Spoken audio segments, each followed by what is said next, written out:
What's going on? How are you? How was your Thanksgiving? Wonderful. Another installment on Is It Friday Yet? Yes.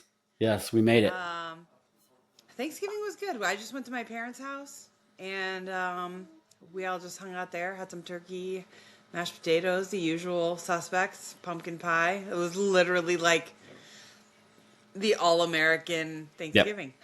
We How yeah, about we you? eat, we eat way too much and yeah, it was good. This is the second year that we have harvested our own bird and cooked our own turkey. So, yeah, Harvested like you went hunting? well, we raise turkeys. We have chickens. I have peacocks. So yeah, we've got about, I think now we're down to like 13 turkeys. Um, Mm. but yeah, we harvested, son and I, and plucked the feathers and did all that and cooked it. Oh, I know. Yeah. Especially coming from a city boy like me. Um, but yeah, it was Where, interesting. how often, how many times have you done that? I believe I think this is the second time. We did it last year for the first time. Like you say you have chickens and turkeys and these animals, but like, do you not feel anything for them? Like, or you feel like they're now, mind you, I'm not a vegan. I'm not like animal rights, like whatever. Like, I'm not one of those. But All right. I mean, I feel like as having the animals on your land, I would feel like a connection to it. Like, sorry, Charlie, I'm gonna eat you this. I don't Yeah, know. we've been on this land for 5 years.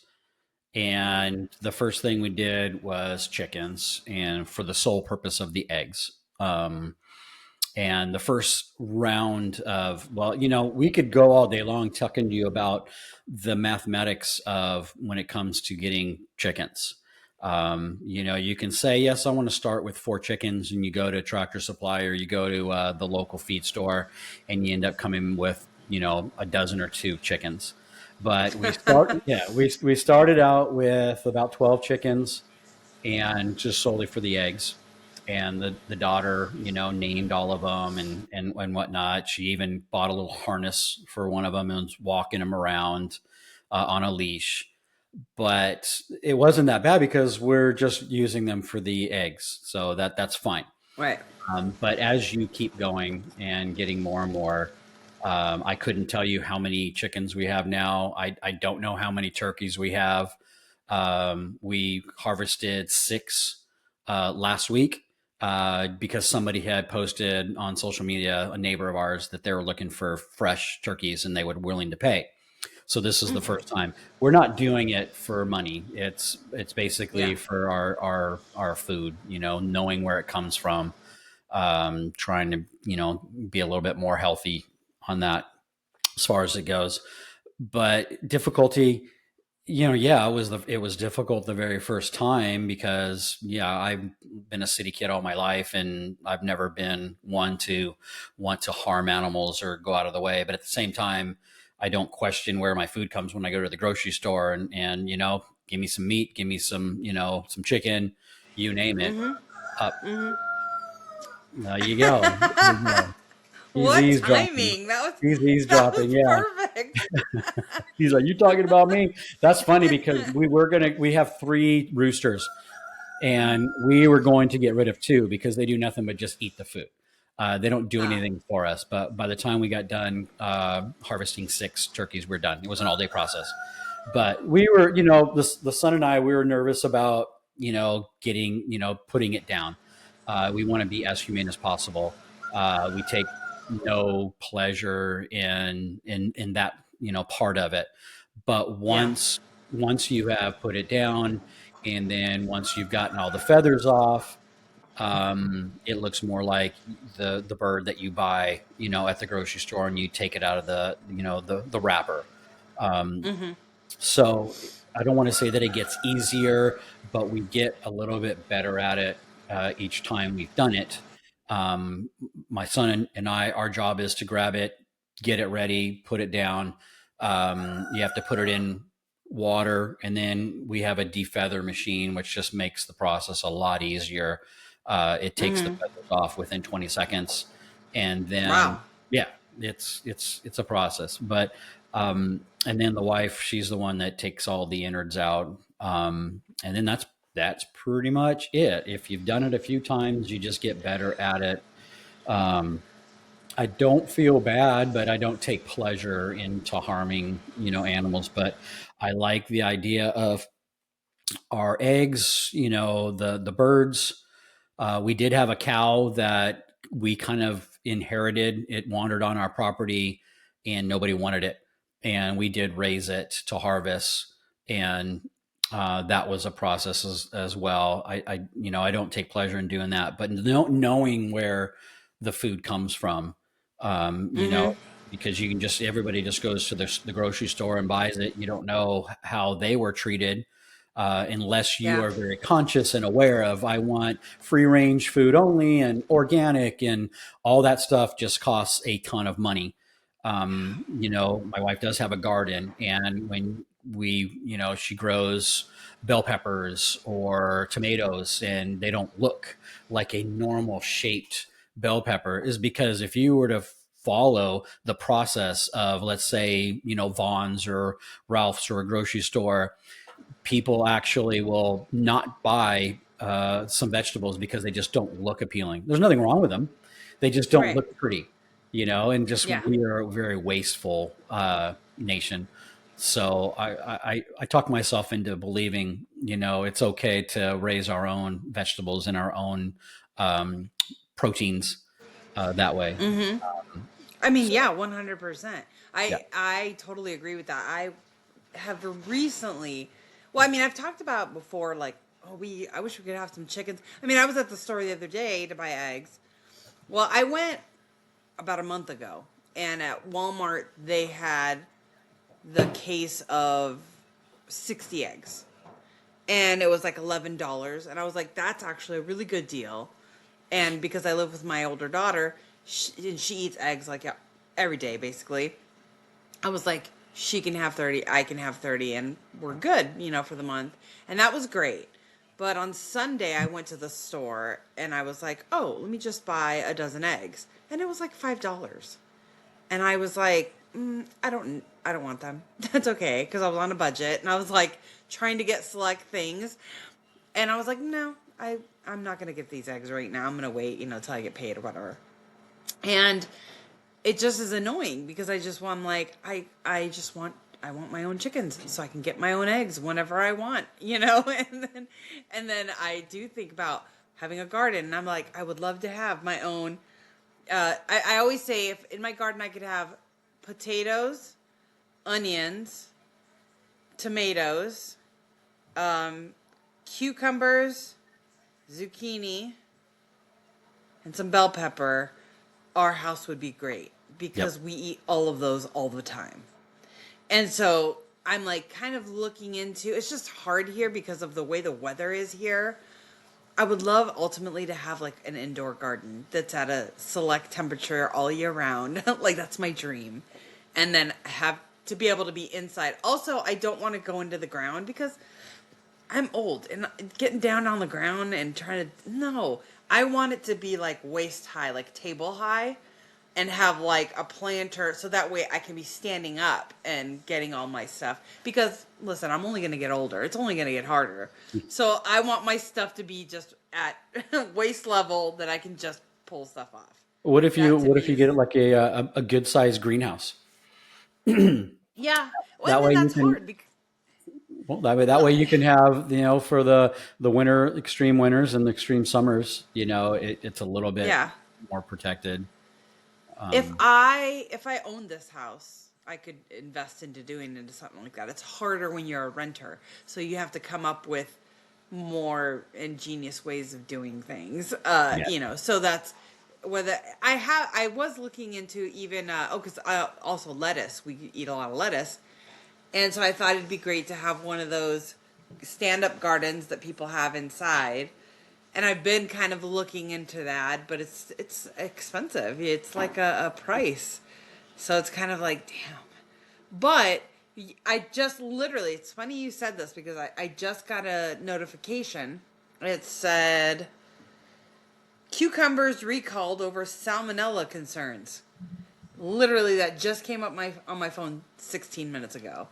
And Yep. between that, the carrots that had issues, I think it had E. coli on Hmm. some carrots or something. And I Yep. was like, I went to the store like about a week after that was announced, and I needed carrots for a soup I was making. And I just was looking at the carrots, and I'm like, ah. And so then I was looking up to see the brand, what stores, what states, because I didn't want to buy the carrots. I know that they're pretty quick at acting and taking things off the shelf, but I couldn't help. I was like, no, I need to check, make sure, because I was making a bisque, a sweet potato bisque for like our entire work because we had a potluck. And I was like, that's the last thing I don't want to infect my entire job. Because I Yeah. put bad carrots in there. And yeah, I think about that all the time, though. That's ultimately what I would love to do is to be able to just buy my own food, eat like the idea. I would love to have a farm with animals. I would just have a very hard time detaching. Like, Well, you I don't. wouldn't, Well, you don't attach. You give I them. can't help it. You give them their best life, and I take pleasure. I no, seriously, I take pleasure in watching Yeah. them. Sometimes the turkeys really upset me. Uh, they follow you around, and they're kind of annoying. But I no, I take pleasure in knowing that the life that they have is a million times better than the butterballs you're going to buy or the Foster Farm. Not to put labels or brand names, but knowing where they come from versus the life that the animals on my land have. Um, Yeah. I take pleasure in that, and my dog protects them. We protect them. We've had some coyote issues, over the years, and raccoons, possums has killed a bunch of baby chickens, and that really it upsets me, So I am protective, knowing that when they are around, they're going to have their best life.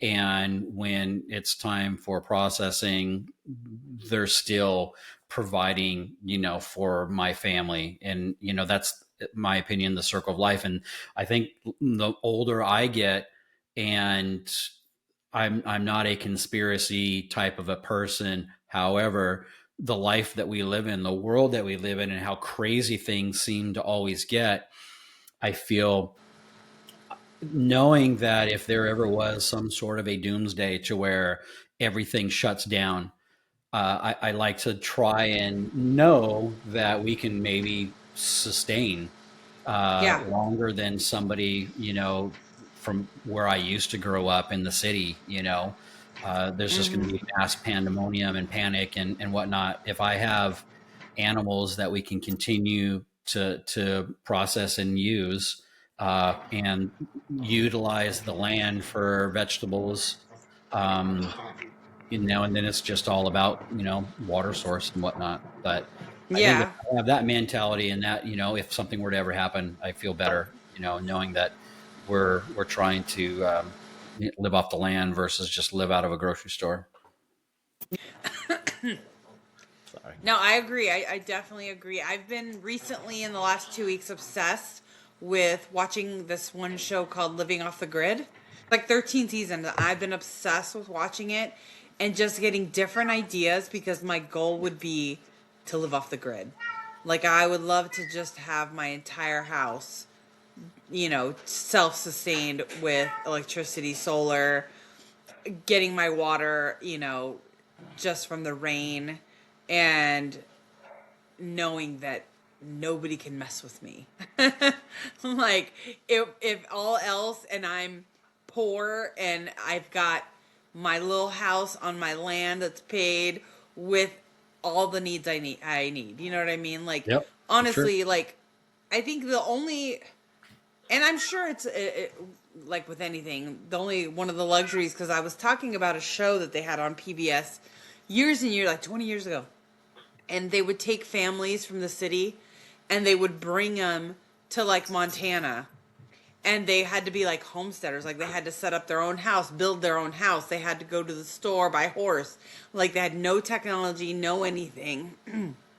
So we were talking about that at work, and they were like, "Wow, that's crazy." And some of them had kids, and the kids at first, of course, were like so annoyed because they don't have their games, they don't have all their things, but they learn to love it and learn to experience this, doing everything from the ground up. You know what I mean? It was a totally different responsibility. And I thought that would be really neat because it gives you disconnect. You're not on phones. You're not on, Yeah. I mean, we had cell phones 20 years ago, but they weren't like how they are now, like prevalent how they are now with kids that have all of them. I mean, I'm guilty. My kids all have phones, so it it is just different, a different way of life, and I think I would have really enjoyed Yeah. that.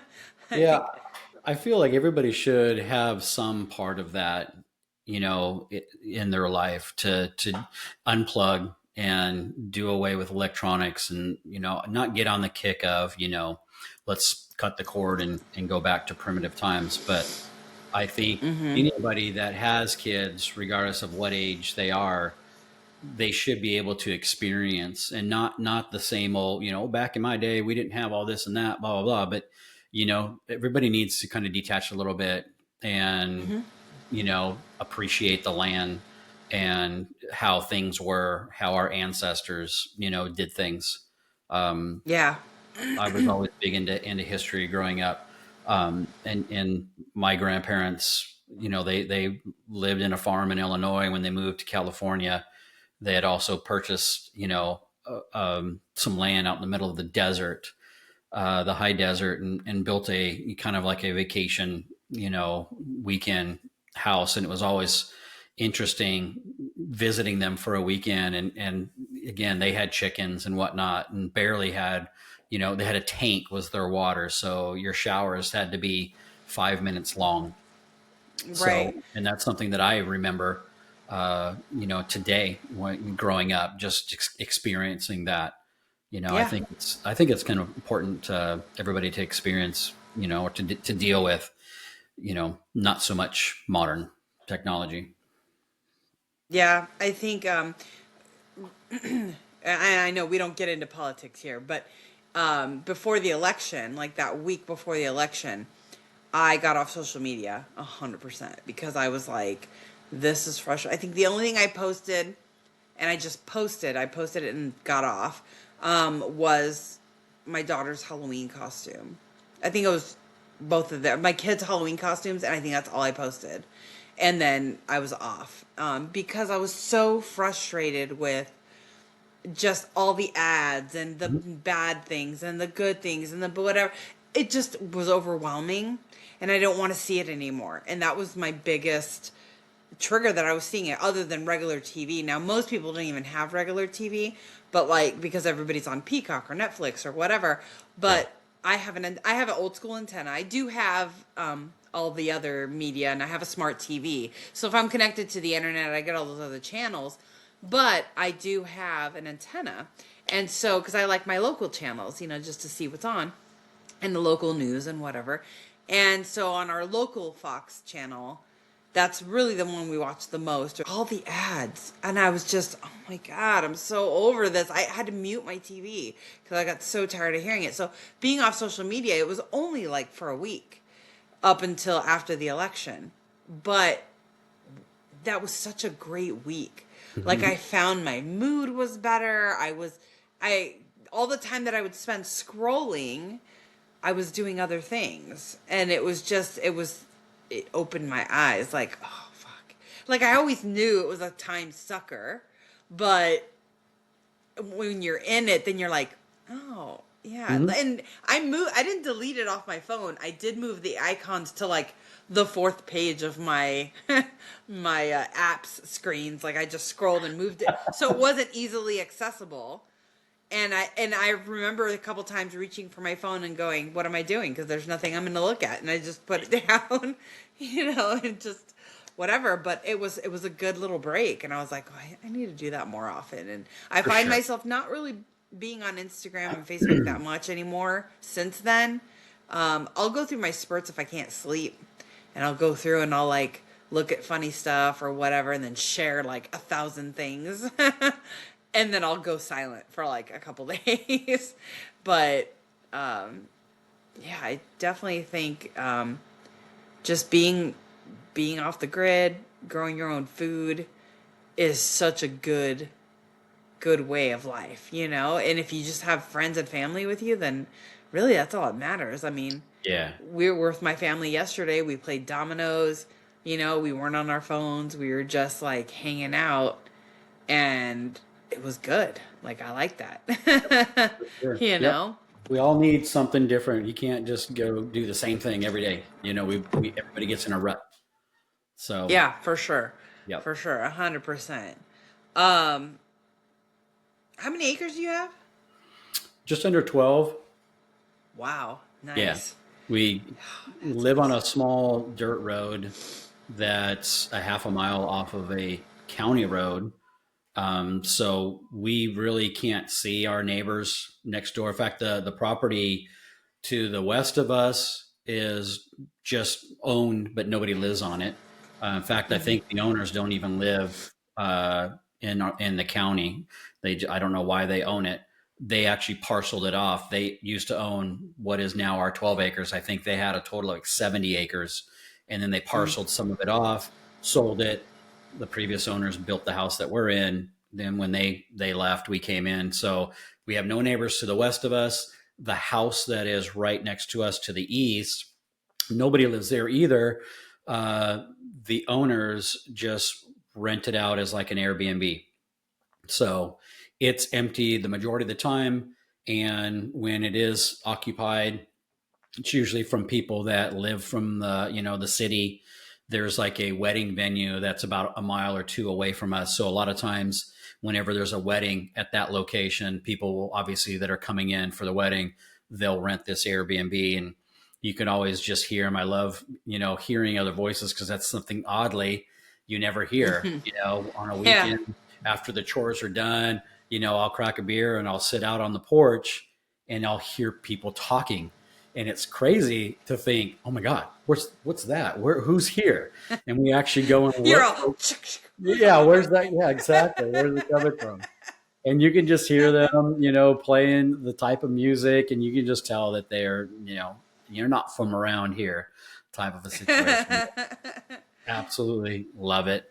The thing is, it's never ending. You can never have. There's always something to do, you know, Yeah. on our Yeah, for property, sure. whether it's fixing fences or, again, the coops, the turkey coop or the chicken coops or whatever, Yeah. you don't mow the lawn, you have to break the tractor out, and it takes about 3 hours just to mow and Hmm. whatnot. But yeah, wouldn't change it for the world. So, Yeah. I'm But which, surprised. by the way, I have to give props to your wife because you were saying she deals with the insides and whatever. Because I get a frozen turkey that's defrosted, and I don't even want to reach into that and Yeah. get everything out. That's already packaged up for me inside of the turkey. Yeah. I don't Yeah. even want to touch that. Yeah. So props to I, her. Yeah, and I'm a little squeamish on doing that as well. Yeah. Um, when we process the cow that we adopted, that's a whole nother story. We were going to raise it for a whole nother year before we process it. It was a bull. It was a male, and I was in the process of putting a fence so that it can stay at the end of our property. So basically had free range of our entire 12 acres, which meant it could come to our front door. It started eating a lot of the plants and shrubs that were around the house that you don't want animals to eat. It plopped, it's poop everywhere. So that Mm-hmm. was a little frustrating, and it kind of, yeah, I was getting kind of at wit's end. But the thing is, he was starting to get a little bit aggressive with my daughter and my wife. And I say aggressive that I don't even know if would have ever done anything purposely to harm, us. But he would lower his head down and kind of get you at your chest and then lift his head up really fast. um, I was inside the bedroom. I think it was a Wednesday night, 7 o'clock, 7:30. Just sun was almost down, and my wife and daughter were outside. My daughter was putting a an old broom. the bristle part of the broom. She was strapping it to a tree so that the cow would be able to rub up and scratch himself to it. And Mm-hmm. my wife was watering something. So, anyways, the cow came up, and he actually backed my wife up until she fell backwards, and he got on top of her, and he wasn't letting her get up. Mm. So obviously that scared the hell out of my daughter and my wife. My daughter Yeah. tried grabbing the garden hose to squirt it to get it away, but it wasn't moving. So anyways, they came in and got me, and unfortunately, I had to put it down. Yeah. So it was a situation that I wasn't ready for. It was on a Wednesday night. Never ever had to quarter or get the animal ready to have it sent off for processing. So I called a friend of mine who was born and raised here in Texas, and we ended up Yeah. on the field with the tractor processing this thing till about 3 o'clock in the morning, and it was an Oh wow. experience that it was like head first. This is going to be your 101 on how to, quarter an animal. And it's something I Yeah. don't care to do again on that Yeah. level.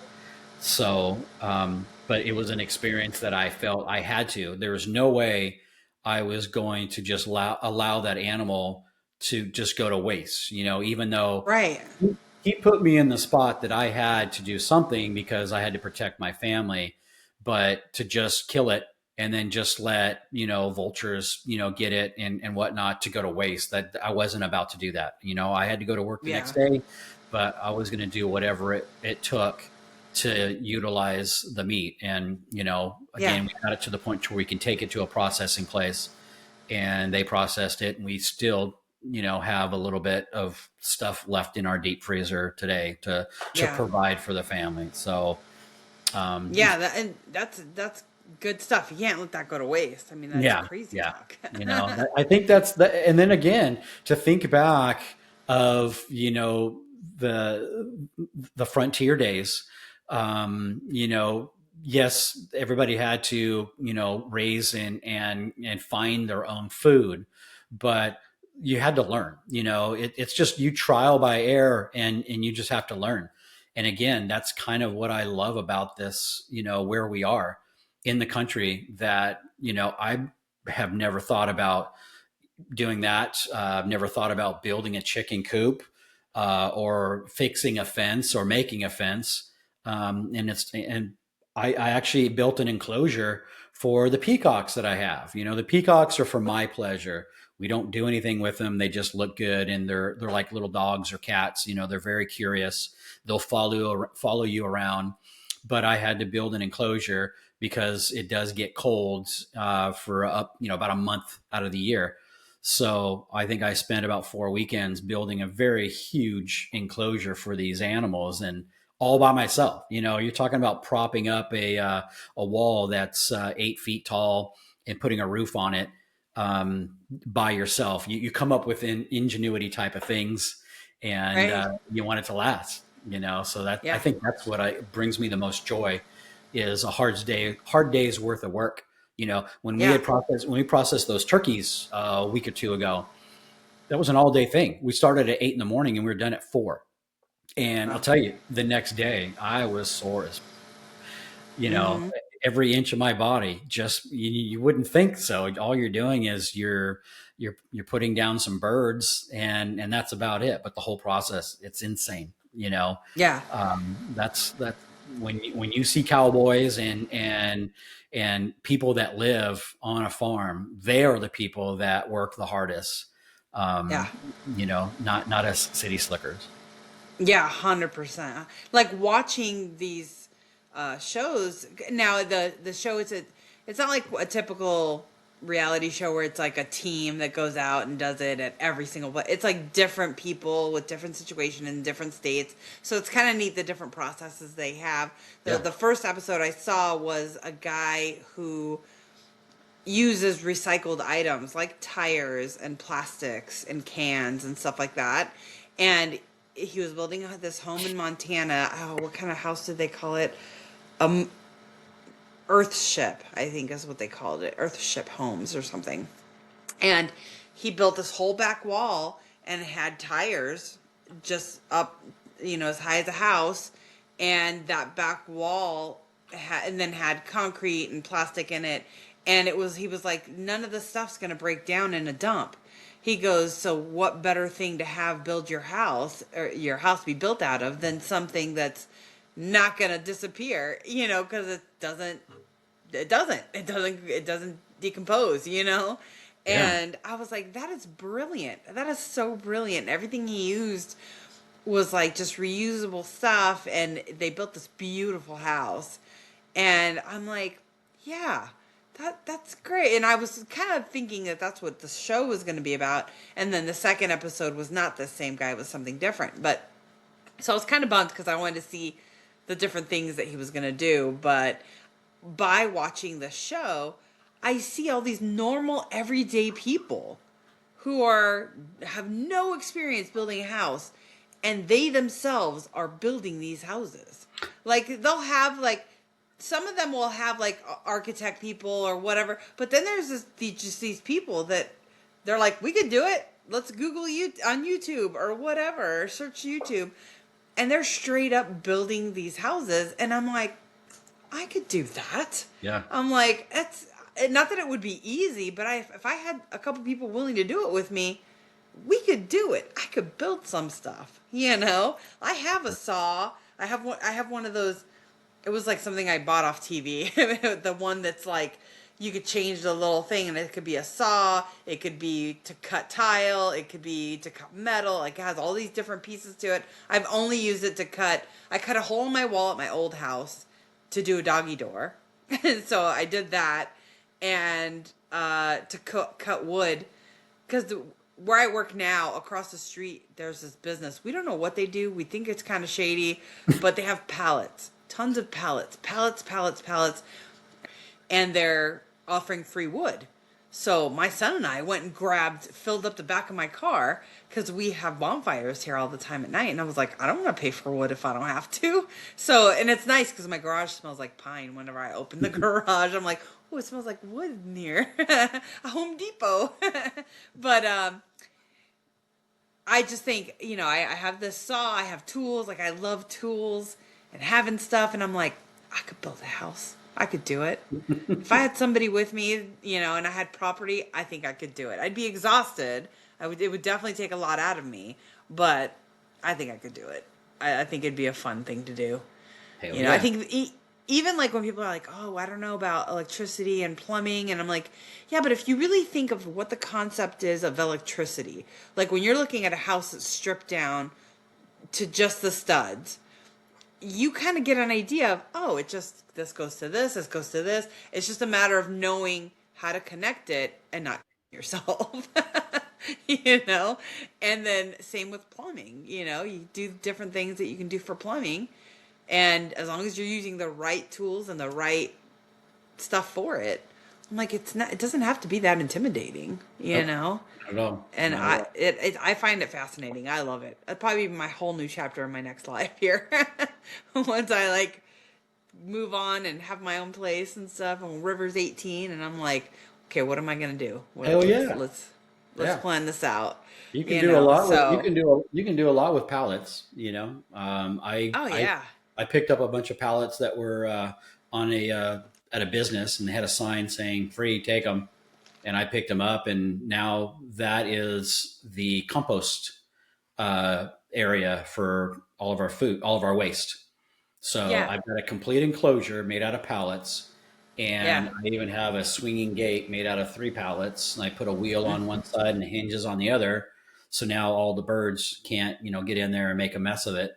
But that's our Yeah, compost. I'd say nice. about probably 70% of the food and the waste goes to the compost versus going out to the in the garbage can, Mm-hmm. for the garbage pickup.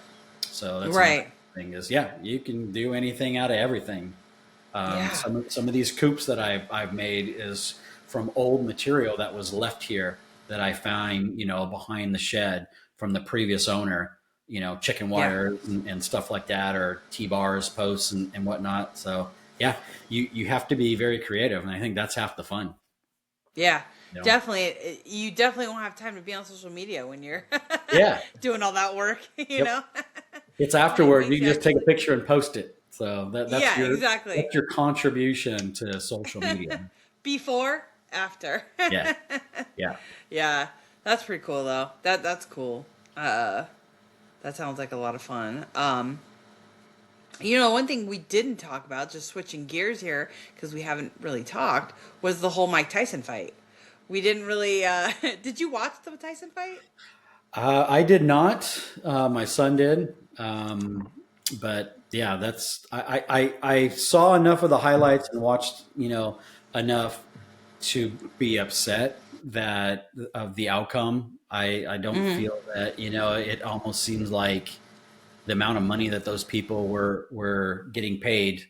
My Yeah. opinion is it all seemed pretty damn scripted, and it just seemed like some higher ups were trying to make it a story that would excite the masses, and I don't think that they did. I don't think people realize how many of us in our generation root and cheer for Mike Tyson. He was an insane animal back in the day that we were Mm-hmm. afraid of. Everybody was afraid of what was he going to do in and out of the ring. Mm-hmm. And the fact that he hopped in the ring at the age that he is. I just, me personally, not seeing the entire beginning to end, but I was following it from when they first announced it. Even before, Tyson was overweight and he'd go on podcasts and really seemed like that was the last thing that he was, his mind wasn't into his physical fitness and fighting and boxing. And then all of a sudden flipped a switch. And as quickly as he turned it on, and it just shows you the athlete that he is, he was insane, just moving as fast as he did back in the day. And again, afraid people were afraid of him, at that age. And then, fast forward a year or two later, and they're saying, yeah, let's do this exhibition match with a young kid. And it seemed like a great, Cinderella type story, even though it was an exhibition. I just feel that people were probably set up for something that was more scripted versus just let's just see what happens. So, did you watch it from beginning to end? Yes. What I could see because Netflix was Yeah, yeah, that's another one. terribly prepared for this. Yeah, And all I kept thinking was they should have had this pay-per-view. I would have paid for pay-per-view much better. Like back in the day, everything was on pay-per-view. You didn't have to worry about nothing being streamed. yep. It was just pay-per-view and you saw it. It was there. There was no interruption. There was no freezing of a fight and then you could still hear the announcers. What is happening? I was getting so mad I would have to get out of it, go back into it, and that was like the biggest Yeah. complaint that everybody had. I did watch the entire thing. I'm a huge Rocky fan, and I made the joke. I kept making the joke. I've seen this movie before. It's called Rocky Balboa, aka Rocky Six, because it's exactly what the premise was. Rocky was living his life. Are you a Rocky fan? Did you watch Rocky movies? Sure. Oh yeah. So Absolutely. like Rocky Balboa was like my ultimate. My favorites are the first one and that Rocky Balboa. Those two were my favorite. But he's living his life, got his restaurant, and then here comes this kid who's like up and coming. Or, he's a fighter, like whatever. And then it would be a great fight. They did like this fight, like what would happen. A computer animated whatever who would win, and it made it this big Right. thing. Right. Yeah. Yeah. And then all of a sudden they were like, okay, well, let's try it. Let's do it. Let's see if he'd do it. And then he does it and whatever. And it was the exact same outcome as the fight. They fought, that nobody got knocked out. But of course, the younger guy won because he had more hits in. Like, no matter how much you love Rocky, Rocky wasn't going to win because he couldn't. And it was exactly what Tyson did. Tyson did not have as many hits. He, and I will say too, though, I mean, it's not a good outcome either way because if you think about it, what's this kid that he fought? Jake Paul. Yeah. I think Jake. Yeah. Anyway, he he was not going in hard on Mike Tyson.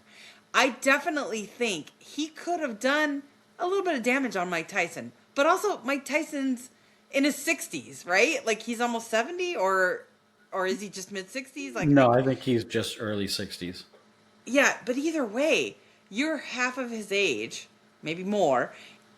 You could have done damage, but then who would have loved you for that? Nobody, because you just beat up an old man. Like that was not even, you know what I mean? And but then also him holding back was like, you're all talking, like you're gonna like beat this guy and whatever. So I think, and I think Mike Tyson. Not saying that Mike Tyson didn't have some good hits. I definitely think Mike Tyson could have also hurt Jake Paul, but he, I think, held back as well. I think they were both just restrained. It was I think it was scripted. I think it was scripted, and I think the best part of the whole event was the pre-fight interview with Mike Tyson. Yes, I was watching that. I'm just watching it, and I was like, "Oh, it's his son, cool." And then when he turned around, and I'm all, "What? What am I watching? What just happened?" I was like, The best. "What?" The Like best. rewind it, film it. I was like, "That was the best." That was like Mike Tyson. What was that movie he was in? With they go to Las Vegas for the Oh, bachelor The party, Hangover. or yes, that was Mike Tyson Hangover right there. Yeah. That's what that was. And also, I'm really annoyed that Jake Paul came out to Phil Collins because that was Mike Tyson's song in Hangover. And Right. we even said that morning, we were like, that'd be cool if he came out to that. And then Jake Paul did. And I was like, okay, now I don't like him at all. I was like, Yeah. I hate him even more now. Yeah. I don't know. I just um, think it. I think it was all put together and arranged and choreographed and scripted. It all. Don't like it. they all made a lot of money. They sure did. They all made a I lot of think money. Jake Paul But you made know 40 what? million. Mike Tyson made 20 million. That's a hell of Yeah, a I mean, one day's worth of work. exactly. Mike Tyson. First of all, Mike Tyson doesn't give a crap of what anybody has to say about him. All he knows is he's $20 million richer Yep. for not for doing what he's always done, Yeah. and knowing that he wasn't going to get hurt because probably if Jake Paul tried to, he probably could have hurt him. I think if Jake Paul would have tried to hurt Mike Tyson, I think Mike Tyson would have gotten pissed and then got out on him. But I will say after the fight, when Mike Tyson was standing there, all I thought was, that's not Mike Tyson. That's like old man Tyson. Like it made Hmm. me sad a little bit because he just didn't have much to say. He was just kind of like, yeah, like he obviously was tired. He had the stance of an old man, and it was a little bit like, oh, That's funny. that kind of. That's like I get that feeling every morning when I look in the mirror. You don't look in the mirror and go, Mike Right. Tyson. What happened? What happened to you? Jesus Christ, buddy. Yeah, yeah. My But then brain's you look there, at, but I mean, I don't know, but you look at people like Tom Cruise. He's up there, and he's out there doing his stunts and, you yeah, know, living like every day's his last. I mean, it's kind of crazy. yeah, I'm sure if we were around him enough, you'd probably see the little old man something. I'm not quite sure how old Tom Cruise is, but he's up there too, though. sure, I yeah, mean, you know, yeah. I don't think he could be my All of our dad, but generation of actors. So yeah, for sure. You know, yeah, we're we're at that age where people start dying. It's like, oh yeah, that was a huge part of my life growing up, watching yeah, these people, whether they're athletes or movie stars or rock stars. That the yeah. bands. It's another painful thing trying to see bands from the past that you admired and looked up to and Hmm. idolized, and when they try to come back at 60 and 70 years old to get back up on stage, I think at some point in time you need to hang it up. But I would love to interview somebody at that age that's all they've known, and I'm willing to bet that they would say, I don't do it for you, I do it for me. Hmm. If you were an artist and that's all you've ever done, first of all, what a great life you've had to be able to Hmm. do something that you love your entire life and make money and live. Yeah. And then who is it us to say, hang it up, you sound like garbage and your voice isn't there, and what are you doing? Get off the stage and and let Taylor Swift, run with it. That I don't think that's Yeah. the answer, but I've been to some festivals and saw a bunch of bands that we had, watched and loved throughout the 80s and 90s, and you see them and it's nothing like what it was. But I don't think maybe it shouldn't be what it was. Yeah. It's I mean, I don't think it can be. Once you're hit a certain age, you can still perform, but then even your voice changes too. You Yeah. have a lot of voice changes. Well, I mean, like even I think about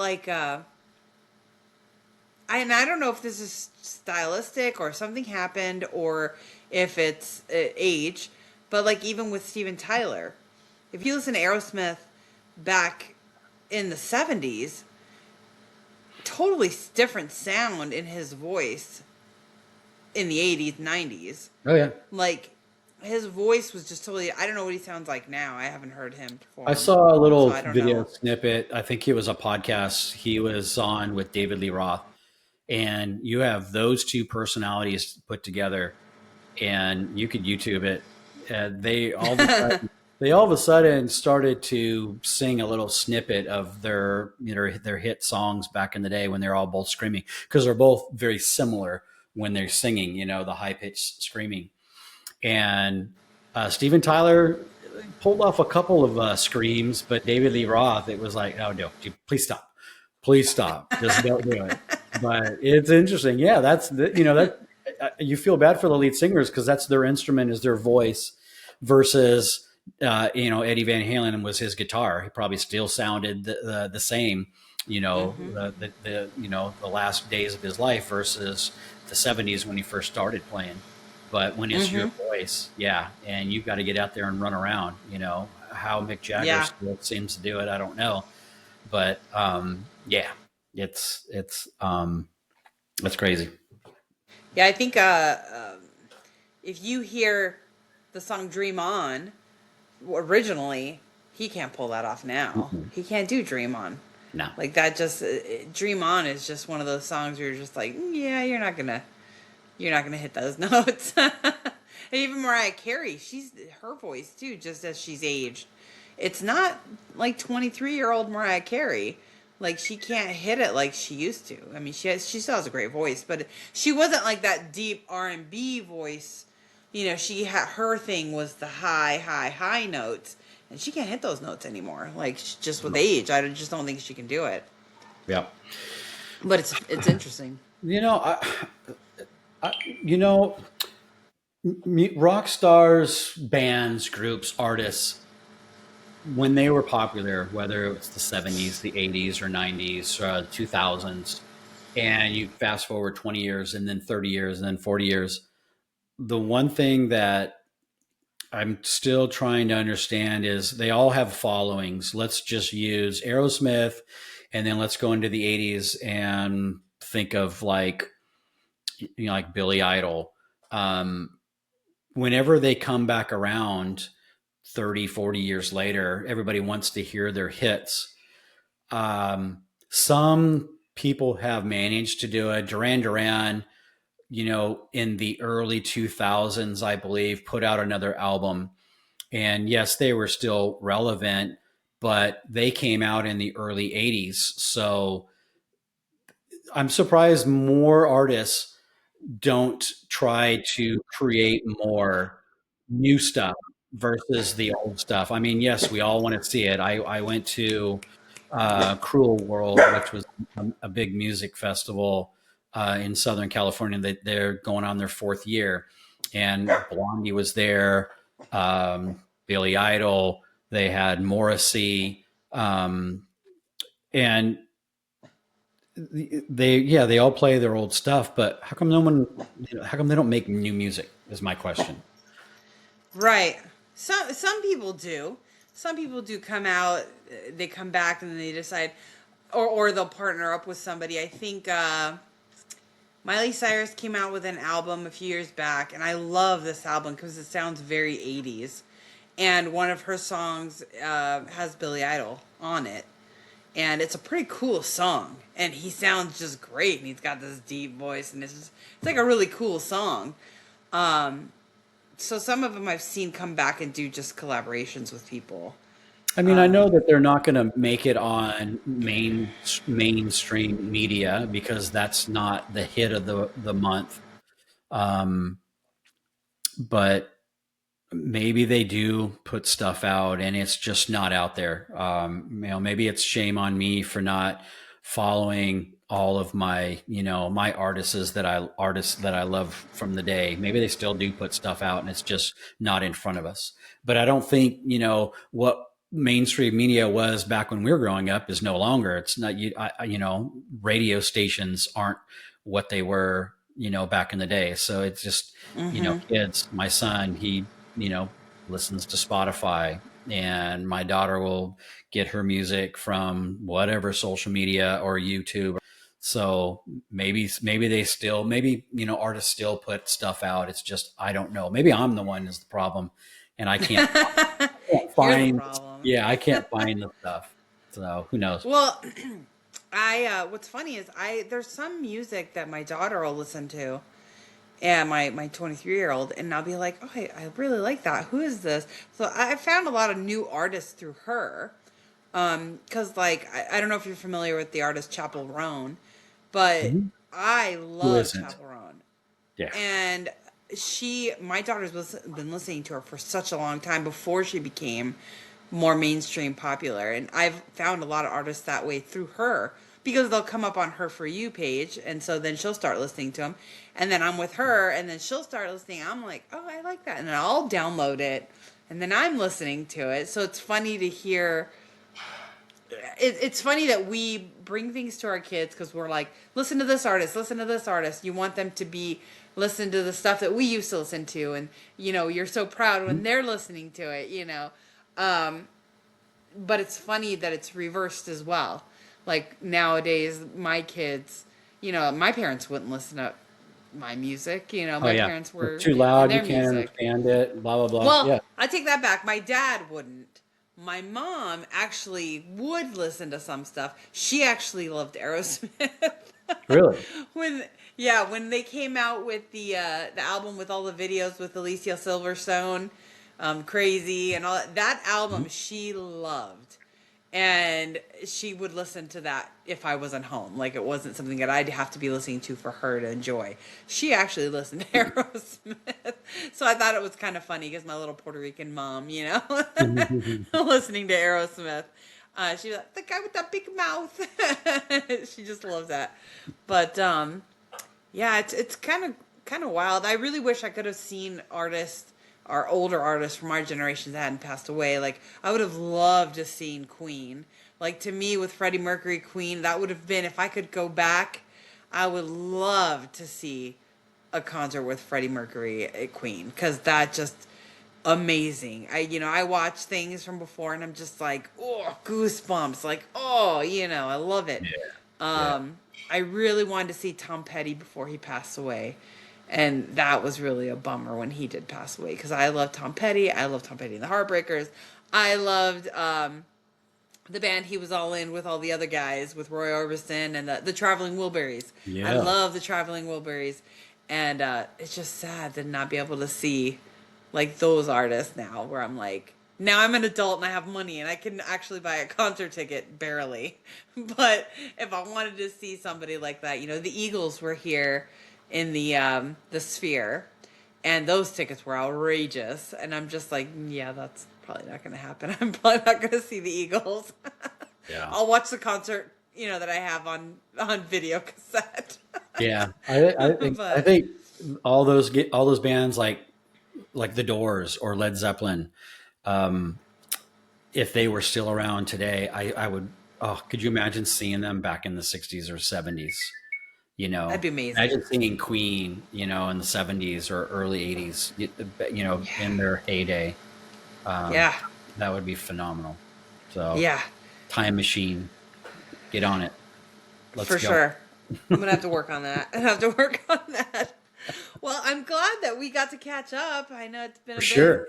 Yeah. Need to get a You know, little we could, more. yeah, we couldn't end this 4-day weekend without catching up. Yeah.